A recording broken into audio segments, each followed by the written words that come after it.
আপনি এই যে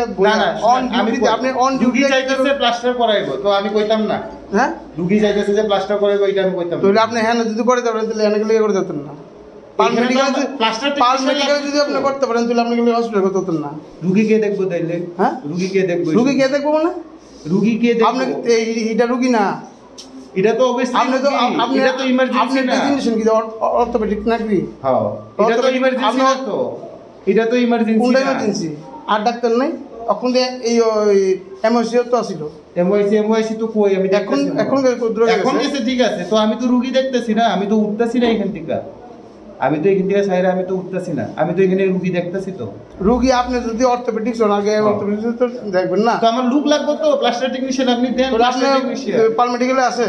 পাল মেডিকেলে না এটা তো আমি করতেছি এখানে তো আমি করতাম না হসপিটালে তো আমি করতাম না হসপিটালে করব প্লাস্টার টেকনিশিয়ান এটা আমি করতাম না তো আমি তো লেখু প্লাস্টার টেকনিশিয়ান করব প্লাস্টার টেকনিশিয়ান থাকলে না এটা করব প্লাস্টার টেকনিশিয়ান দেন না কে গ্যারান্টি দিব ঠিকঠাক করে কে প্লাস্টার করছে না আপনি প্লাস্টার টেকনিশিয়ান না আপনি জানেন নি আমি কেবল জানাইমু আমি তো এখানে পার্মানেন্ট পোস্টিং না আমি ডেপুটেশনে আছি এখানে তাহলে আপনি কইছেন না যে আমার ব্যবস্থা নাই শুধু আপনি আইন লইব আইন দেখাইলে হইতো না তো আমি আইন না তো আমি আইন কই দিলাম আমি কইতেছি প্লাস্টার টেকনিশিয়ান লাগবে প্লাস্টার যে দিব এখানে এটা কে দায়িত্ব নিব প্লাস্টার যদি খারাপ হয়ে যায় হাত পা তাহলে আপনি তো এটা করবেন তো জানাবেন তো যে আমি তো এই ডাক্তার আমার তো এইটা লাগবে আমি তো এখানে পার্মানেন্ট না তো যে চাইলে আমারে দিয়ে দিব আগে তো আমার পোস্টিং তো আপনার পাল মেডিকেল বা কোনো মেডিকেল আমি নিজে দিব না এটা তো আমি নিজে দিব এখানে কে দিব ডেপুটেশনে মানে ব্যবসা করতে আমি ব্যবসা করি না এখানে রোগীর দরকার আছে আমি দিয়ে দেই নাম কি আপনার আমার নাম ডক্টর অজয় কুমার হারাম দেখো সবাই আইসি গাড়ির জন্য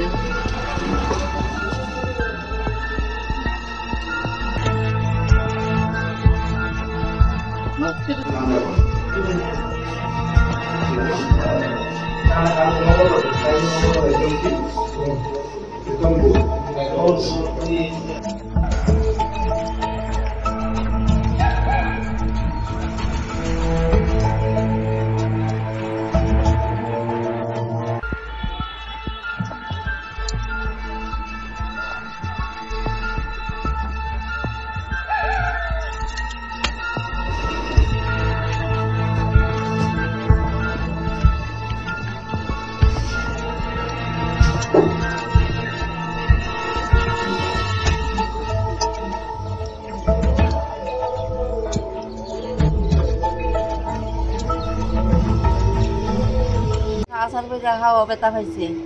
কোন ডাক্তার আছে লইছে ওটা ডাক্তারে কইছে কোন ডাক্তার কই লইছেন নাম জানি না কই লইছেন হসপিটাল তেলিয়ামরা তেলিয়ামরা আচ্ছা তো তাই না কইছে এরসালা ফলাইতাম তাহলে আজকে যেন এরসা ফলাইতাম বন্ধ তখন গিয়ে এরসা ফলাই আনছি তখন রিপোর্ট নিয়ে দেখাইছি তাই না কইছে কেন বেন্ডেজ করে দিত না তাই না চেম্পার এলে খোঁজা দিব